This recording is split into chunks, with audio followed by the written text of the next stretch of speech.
Comparison test and p series, ये sequence and series का lesson का ये पार्ट है, comparison test and p series.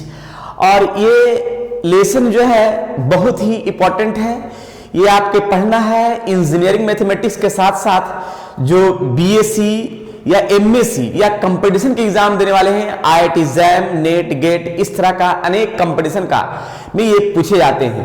तो इसके बारे में थोड़ा विशेष जानकारी जो है आप लोग को देंगे ताकि आपके अनेक कंपटीशन के लिए ये वेरी यूजफुल लेसन होंगे। ठीक है, तो चलते हैं ये कंपैरिजन टेस्ट का क्या है, मेन कहानी और मेन टर्म। जो भी थ्योरी दिया जाएगा इस थ्योरी को पूरी तरीका से थ्योरी के साथ एक एग्जाम्पल के साथ क्लियर किया जाएगा और अनेक टाइप का एग्जाम्पल भी दिया जाएगा। ठीक है, और इस लेसन के जो भी इसके पहले जो टर्म है उसको प्लेलिस्ट में जाकर के देखेंगे ताकि कौन कौन सा ये टर्म जो है पढ़ाया गया है, ये पूरा प्लेलिस्ट में बना करके एक शेड्यूल के रूप में एक क्लियर किया गया है। चलिए ठीक है, तो इसका हम टर्म बताते हैं क्या है comparison test and p series. चलिए देखेंगे पी सीरीज का मेन रूप क्या है, पी सीरीज के लिए इसके बारे में थोड़ा सा देखेंगे। तो सबसे पहले पी सीरीज में लिखा गया है द सीरीज 1/1 के पावर p प्लस 1/2 के power p plus 1/3 power p dot dot plus 1/n के power p dot dot is called P series. इस पी सीरीज को हम बोल सकते हैं पी टेस्ट भी बोल सकते हैं। क्लियर है, यानी इस तरह का फॉर्म जब सेट होगा किसी भी क्वेश्चन में तो इसको हम बोलेंगे पी सीरीज का टर्म। यानी पी सीरीज में एक चीज ध्यान रखना है, इसको जो हम पी सीरीज को हम पी टेस्ट भी बोल सकते हैं। ठीक है, इस तरह का फॉर्म 1/1 के पावर p प्लस 1/2 के पावर p प्लस 1/3 के power p dot dot dot plus 1/n के power p plus dot dot is called P series या पी टेस्ट बोलते हैं, पहला टर्म। दूसरा में फिर आगे लिखा है the p series is convergent if p greater than 1, divergent if p less than equals to 1। यानी देखिए यहां पे p सीरीज का टर्म कन्वर्जेंट और डाइवर्जेंट कब होता है, जब p ग्रेटर देन 1 रहे तो मेरा कन्वर्जेंट होगा, और डाइवर्जेंट कब होगा पी सीरीज का टर्म, जब p less than equals to 1 हुआ। यानी अगर p का जो वैल्यू है 1 से अगर बड़ा हो गया तो कन्वर्जेंट हो जाएगा, और p का वैल्यू 1 से छोटा या तो इक्वल हो जाए तो वो टर्म क्या होगा, डाइवर्जेंट होगा। यानी ये महत्वपूर्ण आपका टर्म है जिसको ध्यान पूर्वक इसको रखना है क्योंकि इसी में ये मेन टर्म है। क्लियर, तो ये हो गया पी सीरीज का टर्म, कन्वर्जेंट और डाइवर्जेंट का पहचानने का टर्म। क्लियर है, तो अब जरा हम कंपैरिजन टेस्ट के बारे में बताते हैं कि ये क्या है। इसको जरा नोट कर लीजिए, इसको मिटाते हैं। ठीक है, लेकिन थोड़ा सा पहले इस पर एक एग्जांपल देते हैं कि क्वेश्चन किस तरह से रहेगा। देखिएगा इस पर क्वेश्चन थोड़ा सा दिखाते हैं तो ज्यादा बढ़िया होगा और क्लियर भी हो जाएगा। देखिएगा, देखिए मैंने एक क्वेश्चन दिया है, क्वेश्चन में लिखा है द सीरीज 1/1 के पावर 2 प्लस 1/2 के पावर 2 प्लस 1/3 के पावर 2 डॉट डॉट 1/n के पावर 2 इज कन्वर्जेंट। यानी मैंने बता दिया कि कन्वर्जेंट सीरीज है, लेकिन ये सवाल है कि ये थ्योरी पर सेट कर रहा है कि नहीं, ये डिफिनेशन पर। तो देखिएगा 1/1 के पावर p के स्थान यहाँ 2 क्लियर हो रहा है, 1/2 के पावर p है, यहाँ पे क्या है 2 है। यानी एक टर्म तो परफेक्ट है कि जो पावर का टर्म है वहां पे सभी में p था और यहां सभी में क्या है 2 है। तो ये जो टर्म है p का जो फॉर्म है इस डिफिनेशन के अनुसार मेरा 2 दिख रहा है, और 2 का जो वैल्यू है 1 से क्या है, बड़ा है। जब 1 से बड़ा है तो जाहिर सी बात है कि फॉर्म क्या है, कन्वर्जेंट ही है। यानी ये फॉर्म क्या कहलाएगा, कन्वर्जेंट सीरीज। क्लियर, यानी कन्वर्जेंट सीरीज को पहचानने का टर्म जो मैंने सामने दिखा एक एग्जांपल से, तो ये क्लियर तो हो गया हो कि कन्वर्जेंट किस तरह से पता करेंगे कि जो भी पावर का टर्म है वो क्या है, सभी सेम टर्म में है जो दिख रहा है, और वो टर्म जो है 2 है और 2 जो है 1 से क्या है, बड़ा है, और 1 से बड़ा का टर्म क्या कहलाएगा, कन्वर्जेंट सीरीज कहलाएगा। क्लियर है, तो ये टर्म जो है ना फर्स्ट क्वेश्चन। एक क्वेश्चन और हम बताते हैं तो ज्यादा बढ़िया होगा, क्लियर होगा, नोट कर लीजिएगा। चलिए देखिएगा, मैंने एक क्वेश्चन और दिया है, द सीरीज 1/√1√2√3 (n इज। अब क्या होगा इस फॉर्म में, कन्वर्जेंट होगा या डाइवर्जेंट होगा? तो जरा देखिएगा, सबसे पहले तो ये फॉर्म में सेट करने के बाद 1 के पावर 1/2 है, 2 के पावर 1/2 है, 3 के पावर 1/2 है, यानी p का जो टर्म है वो 1/2 टर्म सेट कर रहा है। जो p का टर्म है 1/2 सेट कर रहा है, क्योंकि पावर का जो टर्म है वही p कहलाता है। और यहां 1/2 जो है 1 से क्या है, छोटा है, तो 1 से छोटा का टर्म जो है वो डाइवर्जेंट कहलाता है, यानी ये सीरीज जो है डाइवर्जेंट का टर्म सेट करेगा, जो सामने दिख रहा है डाइवर्जेंट सीरीज। क्लियर है? तो इस तरह का फॉर्म ही कन्वर्जेंट और डाइवर्जेंट का टर्म हुआ, जो सामने दिख गया सभी विद्यार्थियों को क्लियर रूप में।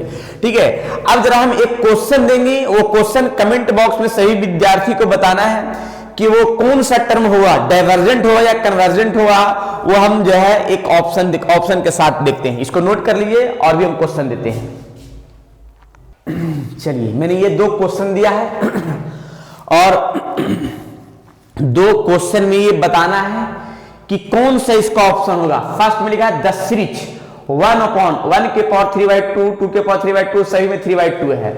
इसका ऑप्शन है कन्वर्जेंट, बी में डाइवर्जेंट, सी में नॉट ऑफ दिस।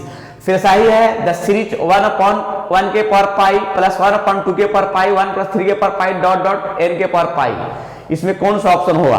तो ये 2 क्वेश्चन जो है आपके सामने हैं और जरूर से जरूर ये कमेंट बॉक्स में बताएंगे कि कौन सा इसका ऑप्शन होगा, ताकि अगर बताएंगे तो इससे मुझे हौसला बढ़ेगा कि विद्यार्थी को जो मैंने थ्योरी दिया है ये थ्योरी सभी को एकदम क्लियर समझ में आया है, तो ताकि हम अगले जो बनाए, ठीक है, लेक्चर, वो कंप्लीट और भी इसको बेहतरीन तरीका से बना सके। चलिए, तो आज मैंने पी सीरीज की जानकारी दिया है, ये पी सीरीज पर क्या है उसका क्वेश्चन ही बताया है, और इस पर क्वेश्चन मैंने दिया है, 2 ही क्वेश्चन दिया है, एकदम क्लियर बना लेना है। इंपॉर्टेंट क्वेश्चन है जो एग्जाम में पूछा हुआ क्वेश्चन है, आपके इंजीनियरिंग के एग्जाम में भी पूछा हुआ क्वेश्चन है, और जो विद्यार्थी अगर यूनिवर्सिटी सिलेबस के रूप में है उनके भी बीएससी और एमएससी एग्जाम में पूछा हुआ है। ठीक है, तो थोड़ा सा जरूर इस क्वेश्चन को बताएंगे ताकि हम आगे और भी अच्छा से क्लियर कर सकें। चलिए ठीक है, अब जरा पी सीरीज के बाद बताते हैं कंपैरिजन टेस्ट। ठीक है, इसके बारे में नोट कर लीजिए, आगे बढ़ते हैं। नेक्स्ट, चलिए अब थोड़ा सा बताते हैं कंपैरिजन टेस्ट। कंपैरिजन टेस्ट क्या कंडीशन फॉलो कर रहा है इसके बारे में थोड़ा सा लिखाते हैं, इसका पूरा टर्म और कंडीशन।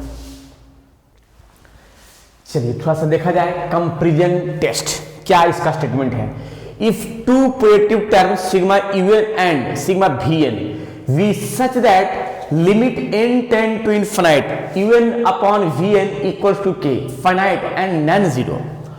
यानी देखिएगा, इसमें एक चीज तो परफेक्ट है। क्या परफेक्ट है कि अगर un और vn का डिवाइड का अगर लिमिट निकालते हैं, अगर कोई टर्म आता है और वो टर्म क्या है कि फाइनाइट है और 0 के बराबर नहीं है। फाइनाइट का मतलब है कि कोई नंबर है लेकिन वो नंबर 0 के बराबर नहीं है। ठीक है, तो वो टर्म जो है ना वो 2 सीरीज में कहलाएगा, कन्वर्जेंट और डाइवर्जेंट, सेम नेचर। क्लियर है, ये ध्यान में रखना है। पहला टर्म। दूसरा टर्म है कि अगर उसका डिवाइड का लिमिट निकालते हैं और कांस्टेंट टर्म आए लेकिन वो 0 के बराबर आ जाए तो कंपैरिजन टेस्ट ही फेल कर जाता है, यानी वो कंपैरिजन टेस्ट क्या हो गया, फेल कर जाएगा। कब? जब अगर लिमिट उसका 0 के बराबर आता है तब। लेकिन अगर 0 के बराबर नहीं आता है, कोई फाइनाइट नंबर आता है या तो मतलब नॉन जीरो, फाइनाइट नंबर मैंने 2 3 4 5 कुछ भी आ जाए लेकिन 0 के बराबर नहीं, तो वो क्या कहलाएगा, यानी वो कन्वर्ज भी कहलाएगा और डाइवर्ज भी कहलाएगा, दोनों का सेम नेचर है। लेकिन अगर लिमिट 0 के बराबर आता है तो कंपैरिजन टेस्ट फेल हो जाता है। क्लियर है, पहला टर्म। दूसरा टर्म है, इसका जरा थोड़ा नोटेड पॉइंट के रूप में हम चलेंगे, इसको नोट कर लीजिए पहले। चलिए, एक वर्किंग रूल के रूप में नोटेड पॉइंट मैंने सेट किया है, इसको भी थोड़ा सा पढ़ लेते हैं, उसके बाद इस पर हम क्वेश्चन चलेंगे। कैसे क्वेश्चन लिखा गया कि for testing the convergent of series this comparison test is very useful. We choose sigma vn p series in such a way that limit n tend to infinite ये क्या un upon vn equals to k, यानी k का term जो है finite and non zero. तो अगर finite और non zero का टर्म ही आएगा ठीक है, तो वो डाइवर्जेंट और कन्वर्जेंट दोनों का टर्म में सेट करेगा। फिर लिखा है मैंने कि both series are the same nature, ये दोनों के सेम नेचर है। और sigma Vn P series is already known so that nature of sigma Un is also known as. Clear. अब जरा देखिए, ये फॉर्म में ध्यान से रखना है कि सिग्मा UN अपॉन Vn का लिमिट निकालेंगे। अगर कांस्टेंट टर्म अर्थात कोई नंबर आ जाए, फाइनाइट नंबर जो जीरो के बराबर नहीं हो, वो कन्वर्जेंट और डाइवर्जेंट दोनों का सेम नेचर में टर्म सेट करेगा। लेकिन अगर वो जीरो के बराबर आता है तो कंपैरिजन टेस्ट फेल होता है। अब ये कैसे होता है, इस क्वेश्चन के माध्यम से हम क्लियर करते हैं तो ज्यादा बढ़िया होगा। तो इसको पहले नोट कर लीजिए, उसके बाद हम एक क्वेश्चन चलते हैं, क्या होगा इसका क्वेश्चन। देखिएगा क्वेश्चन की ओर। नेक्स्ट पूरा मिटारेंगे। चलिए एक क्वेश्चन थोड़ा सा चलते हैं, देखिएगा। Test the series sigma n equal to 1 to infinite 1 upon n plus 10 for convergent. अब देखिएगा कन्वर्जेंट का टर्म इसमें टेस्ट करना है, कैसे होगा इसको थोड़ा क्वेश्चन सोल्यूशन करते हैं। देखिएगा सोल्यूशन के रूप में थोड़ा देखना होगा, स्टेप बाय स्टेप समझाने की कोशिश करेंगे पूरा क्लियर तरीके से। सबसे पहले तो हम एक काम क्या करते हैं कि जो मेरा क्वेश्चन दिया उसको मान लेते हैं। Let UN equals to 1 upon n plus 10, 1 upon n plus 10 जो सामने दिख रहा है।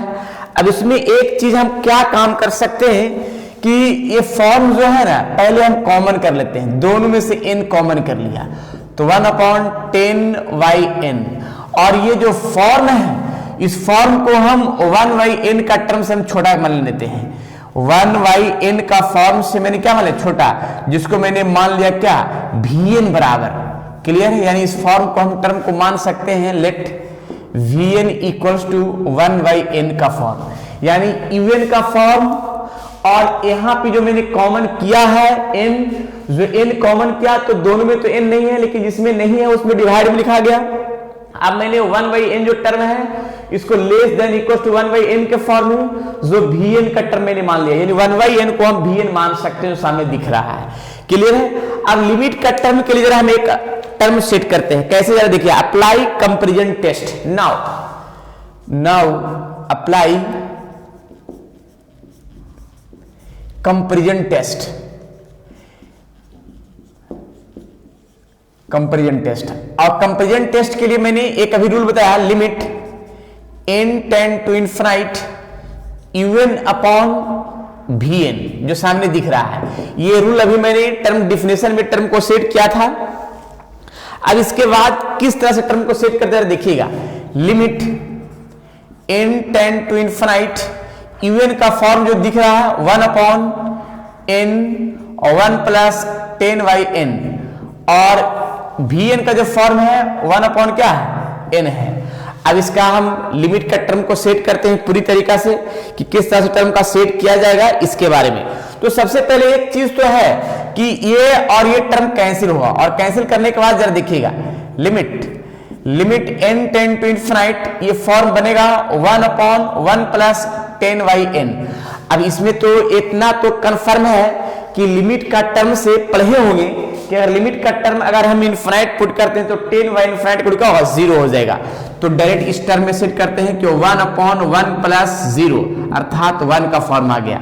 यानी ये फॉर्म अगर कोई फाइनाइट नंबर है, ठीक है, फाइनाइट नंबर है और नन जीरो है, तो वो टर्म दोनों टर्म में सेट करेगा, कन्वर्स और डाइवर्स दोनों के लिए। तो जरा इसको नोट करते हैं, इसके बाद आगे और भी लिखते हैं। यहां पे एक लाइन लिख देते हैं, फाइनाइट एंड नन जीरो। अब यहां पे लिखेंगे according to series both series. Clear, यहां पे एक लाइन लिख देंगे अकॉर्डिंग टू सीरीज। हाँ, मैंने लिखा है क्या, according to comparison test both series converge and diverse together. यहां लिख देंगे converge and diverse together. Clear. फिर इसके बाद आगे हम टर्म लिखते हैं। We can say nature are same, we can say nature are same. Clear है? We can say nature are same, therefore using P series. अब जरा देखिएगा, therefore using P series.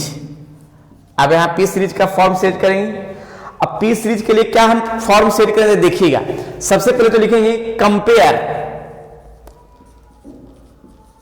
Compare sigma v n y sigma 1/NP। अब देखिएगा यहां पे V N 1/NP, तो एक चीज तो कन्फर्म है कि ये फॉर्म के लिए सिग्मा 1/NP है, तो इसको हम लिख सकते हैं इस फॉर्म में 1/n का फॉर्म, 1/n का फॉर्म। और 1/n का फॉर्म जरा देखिएगा, 1/n के पावर p है, सिग्मा 1/n है, जो दिख रहा है vn ना, vn का फॉर्म। और vn के लिए जरा देखिएगा, यहाँ p n लिखा है, लेकिन n का वैल्यू यहाँ p पावर में 1 है, तो p जो टर्म मेरा सेट करेगा 1 के बराबर होगा। और अगर p 1 के बराबर अगर होगा तो इस टर्म को लिख सकते हैं डाइवर्जेंट।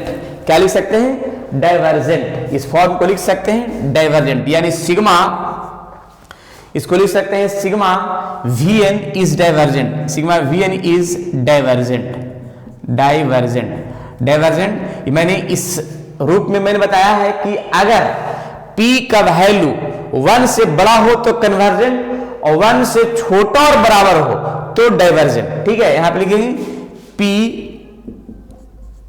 ग्रेटर देन, यहां पे साइड में हम एक कॉलम बना के लिख देते हैं याद करने के लिए, p ग्रेटर देन 1 कन्वर्जेंट, और p less than equal to 1 divergent. Clear है? ये तो हो गया डाइवर्जेंट का टर्म, कन्वर्जेंट का टर्म। लेकिन इसमें एक चीज और है, लास्ट में एक लाइन लिखना होगा क्या, कि ये तो vn तो डाइवर्जेंट हो गया, क्योंकि लेस देन और इक्वल टू का टर्म में, तो यहां पे इक्वल टू मेरा 1 है, तो ये डाइवर्जेंट हो गया। लेकिन यहां पे जो फॉर्म है इवन, तो इवन जो है कन्वर्जेंट होगा, क्योंकि वो टर्म जो है ना एक 1 है, और कुछ अगर जुट गया पूरे टर्म में तो मेरा क्या हो जाएगा, थोड़ा 1 से क्या होगा, ज्यादा होगा, तो 1 से ज्यादा का टर्म क्या होगा, कन्वर्जेंट। तो यहां लिखना होगा एक लाइन में, क्या लिखना होगा कि sigma un is also convergent. बस इसका यही एक टर्म है, sigma un is also convergent. देख लीजिए इस फॉर्म के लिए। ठीक है, तो इस तरह से हम टर्म को सेट कर सकते हैं कन्वर्जेंट और डाइवर्जेंट के लिए, जो सामने दिख रहा है। चलिए नोट कर लीजिए, इसके आगे हम बढ़ते हैं। मैंने इस फॉर्म को इसीलिए लिखा क्योंकि यहां पे n का जो टर्म है 1 है, और 1 से कुछ जो है ना, ये टर्म जो है ना ऐड होगा तो 1 से ज्यादा ही होगा, तो टर्म जो है ना ये ऑप्शन क्या होगा, कन्वर्जेंट फॉर्म होगा, इवन का फॉर्म, vn डाइवर्जेंट और इवन कन्वर्जेंट। क्लियर? चलिए, तो ये टर्म जो है ना क्वेश्चन में टेस्ट कर रहा था कि ये कन्वर्जेंट फॉर्म होगा, जो सामने दिख रहा है। चलिए नेक्स्ट क्वेश्चन और भी बताते हैं, इस पर ज्यादा बढ़िया हो। चलिए नोट कर लीजिए, देखिएगा, test the convergent of series. अब इसमें क्वेश्चन को सामने दिख रहा है 1/√1 plus √2 plus 1/√2 plus √3 1/√3 plus √4 dot dot ∞। यानी ये फॉर्म किस टर्म में बढ़ रहा है, सबसे पहले ये पता करना होगा। तो जरा देखिएगा, इस फॉर्म को हम एक टर्म में लिखना चाहते हैं, एक सॉल्यूशन ग्रुप में। जरा देखिएगा सही ध्यान पूर्वक, लेट इवन का जो फॉर्म बनेगा वो लिख सकते हैं किस फॉर्म में, सिग्मा का, सिग्मा इवन का फॉर्म, लेट सिग्मा इवन का फॉर्म 1/, ये जो फॉर्म बनेगा वो √n और √n प्लस 1, क्योंकि ये फॉर्म जो है ना n का वैल्यू अगर हम 1 पुट करते हैं इन्फिनाइट तक का, तो पहले अगर 1 पुट किया और यहां 1 पुट किया, क्लियर है, तो यहां पे ये वाला फॉर्म दिखेगा। अगर 2 पुट किया तो √2 और √3 दिखेगा। अगर 3 पुट किया तो यहाँ 3, तो यहाँ ये टर्म दिखेगा। ऐसा ही टर्म बनेगा। तो इसका मतलब है कि मेरा इवन का जो फॉर्म दिखा 1/√n और प्लस √n प्लस 1, जो सामने ये कंप्लीट है। अब इसके बाद इस फॉर्म के लिए हम एक कहानी बना सकते हैं, दोनों में से √n कॉमन कर लेते हैं, जब रूट एन कॉमन करते हैं तो कुछ टर्म बनेगा, तो यहाँ 1 और इसमें तो रूट एन है नहीं तो इसमें डिवाइड में लिखा जाएगा 1/√n, इस तरह का फॉर्म। अब तो यहां तक तो कोई डाउट नहीं है, मैंने कॉमन भी किया।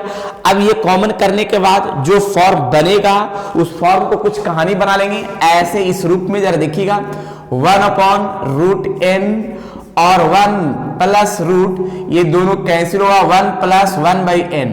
लेकिन इस फॉर्म के लिए हम टर्म में लिख सकते हैं √n, जो ये फॉर्म 1/√n के फॉर्म में है, जिसको हम लिख सकते हैं यहाँ पे फॉर्म vn के रूप में, जो अभी मैंने थोड़ा देर पहले मैंने बनाया है। यानी इसको हम टर्म को सेट करेंगे, लेट vn बराबर vn = 1/√n। क्लियर है। अब यहाँ पे कंपैरिजन टेस्ट के लिए इस फॉर्म को सबसे पहले इसमें एक काम क्या करेंगे, देखिएगा कि यहां लिखा है रूल में limit n tend to infinite un/vn। अब यहां un का टर्म जो सामने दिख रहा है, इस फॉर्म को हम सेट कर लेते हैं 1/√, एक मिनट, लिमिट का टर्म सेट करना होगा, limit n tend to infinite, यहां 1/√n प्लस 1/√, इस पूरा फॉर्म को ऐसे लिखना होगा 1/1 इतना इस फॉर्म के लिए हो गया। अब ये पूरा मेरा लिखा है क्या, ये vn का फॉर्म ये लिखा हुआ है 1/√n। अब ये दोनों कैंसिल हो जाएगा, ठीक है। अब कैंसिल होने के बाद जो टर्म बचेगा उस पर हम काम करते हैं। चलिए तो अब इसको सोल्व करते हैं। √n से √n कैंसिल, जो बचा हुआ टर्म है वो limit n tend to infinite 1/1 plus √1 + 1/n, और n का वैल्यू अगर हम इनफिनाइट पुट करते हैं तो 1/∞ यानी 0 हो जाएगा, बचेगा 1 + 1, यानी इस फॉर्म में 1 + 1 का फॉर्म 1/2। 1/2 का जो फॉर्म होगा वो क्या है, ये फॉर्म जो है ना ये फाइनाइट भी है और नन जीरो भी है। तो यहां लिखेंगे क्या, फाइनाइट एंड नन जीरो का फॉर्म में है। ये तो टर्म समझ में आ गया कि जो मैंने लिमिट निकाला है वो कांस्टेंट टर्म जो है 1/2 जो है फाइनाइट और नन जीरो का फॉर्म में है। यहां तक तो क्लियर हो गया। चलिए अब इसके बाद हम एक टर्म में हम सेट करेंगे, लिखेंगे अकॉर्डिंग टू कंपैरिजन टेस्ट। ये फॉर्म जो है ना लिखेंगे डाइवर्जेंट और कन्वर्जेंट, और दोनों टर्म में सेट कर रहा है, दोनों का सेम नेचर टर्म में सेट कर रहा है। अब इसके बाद आगे हम टर्म सेट करते हैं, लिख देते हैं पहले। चलिए तो यहाँ पे मैंने लिख दिया एक line, according to comparison test both the series converge और डाइवर्ज। क्लियर है। जब फाइनाइट और नन जीरो होगा तो कन्वर्ज और डाइवर्ज दोनों टर्म में सेट करेगा। क्लियर है। अब थोड़ा चलते हैं, ये टर्म जो है ना ये फॉर्म जो है कंपैरिजन टेस्ट के लिए हो गया। अब अप्लाई टू पी टेस्ट थोड़ा सा देखेंगे, यहां पे लाइन लिखते हैं अप्लाई टू पी टेस्ट का फॉर्म के लिए तो ज्यादा बढ़िया होगा। अप्लाई पी टेस्ट या पी सीरीज लिख सकते हैं।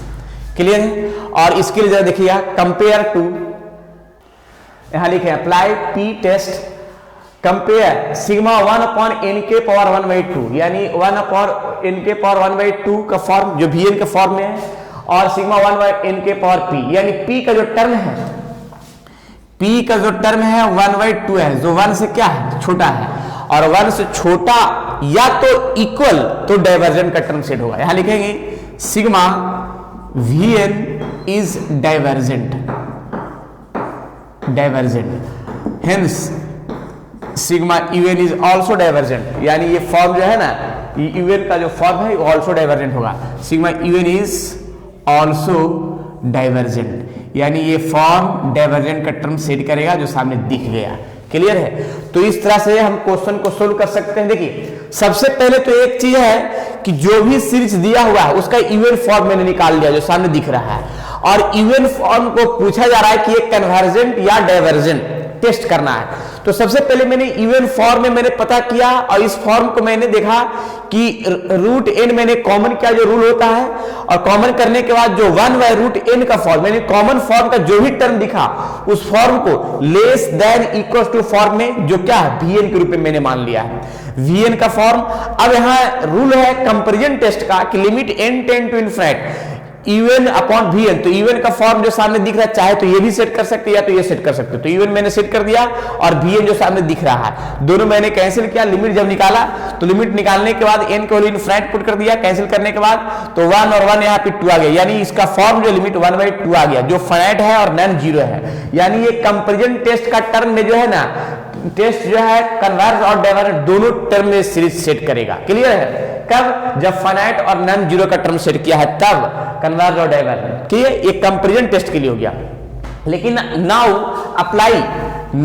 Apply p test. अब पी टेस्ट के लिए क्या है कि जो VN फॉर्म है, उसी से हम पी टेस्ट यानी पी सीरीज का टर्म सेट करेंगे। तो VN के लिए 1/n के पावर 1/2 है, जो इससे अपन टर्म सेट करेंगे 1/n के पावर p। p का जो टर्म कंपेयर करने के बाद दिख रहा है 1/2 दिख रहा है, जो 1 से क्या है, छोटा है। 1 से छोटा या तो 1 के बराबर हो, डाइवर्जेंट कहलाएगा। तो VN डाइवर्जेंट है, लेकिन अब यहाँ पे ये जो UN है वो ऑल्सो डाइवर्जेंट। क्लियर? क्योंकि ये फॉर्म जो है ना, वो फॉर्म उसी से 1 से ही छोटा ही टर्म आएगा। क्लियर? या तो बराबर आ सकता है। ठीक है, जब 1 से बड़ा होगा तब कहलाएगा कन्वर्जेंट। तो इस तरह से हम टेस्ट को हम सेट कर सकते हैं, कंपैरिजन टेस्ट और पी टेस्ट में डाइवर्जेंट और कन्वर्जेंट के लिए। चलिए हम नेक्स्ट टर्म के लिए चलते हैं। चलिए इस पर कुछ क्वेश्चन देते हैं जो बनाना है सभी विद्यार्थियों को। क्लियर? नेक्स्ट इसको मिटाते हैं। चलिए, तो इस जितना मैंने थ्योरी दिया है उस थ्योरी पर मैंने क्वेश्चन भी दिया है, ताकि ये क्वेश्चन बनाएंगे और उसके बाद इसके सामने आंसर भी दिया हुआ है कि क्या इसका आंसर होगा। क्लियर है? थोड़ा सा देखेंगे, 1 मिनट। इसके एक और आंसर नहीं लिखे हैं, लिख देते हैं। सभी का मैंने सामने आंसर लिख चुके हैं। चलिए जरा देखिए, अब जरा सुनेंगे। अगर मान लिया इसमें से कुछ क्वेश्चन अगर नहीं बना तो विद्यार्थी जरूर कमेंट बॉक्स में बोलेंगे, ताकि ये सारे क्वेश्चन पर हम एक नया वीडियो बना सके और उसका भी सॉल्यूशन बता सके कि किस तरह से ये क्वेश्चन का मेरा टर्म बनेगा। क्लियर है? लेकिन जरूर से जरूर इस क्वेश्चन को बनाने के प्रयास कीजिए, क्योंकि क्वेश्चन तो बनाना ही पड़ेगा ना, तब तो कुछ कॉन्सेप्ट आएगा दिमाग में। अगर नहीं समझ में आया वो भी जो है ना, थोड़ा कमेंट करेंगे कमेंट बॉक्स में, ताकि उसका हम और भी क्वेश्चन जवाब दे सके। और जो मैंने ऑब्जेक्टिव दिया है उस ऑब्जेक्टिव का भी कमेंट बॉक्स में ABCD जो भी आंसर हो उसको जरूर से जरूर बताएं। चलिए ठीक है, आज इतना ही, और नेक्स्ट वीडियो में D-एलम्बर्ट रेशियो टेस्ट का जानकारी देंगे।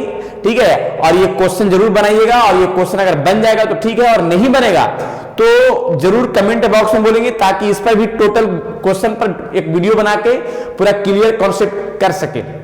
चलिए ठीक है, अब नेक्स्ट वीडियो में नए थ्योरी के साथ मिलेंगे, D-एलम्बर्ट रेशियो टेस्ट। क्लियर है? जब तक के लिए आप लोग सीक्वेंस और सीरीज का जो है ना बेसिक और बेस्ट कॉन्सेप्ट पढ़ते रहे।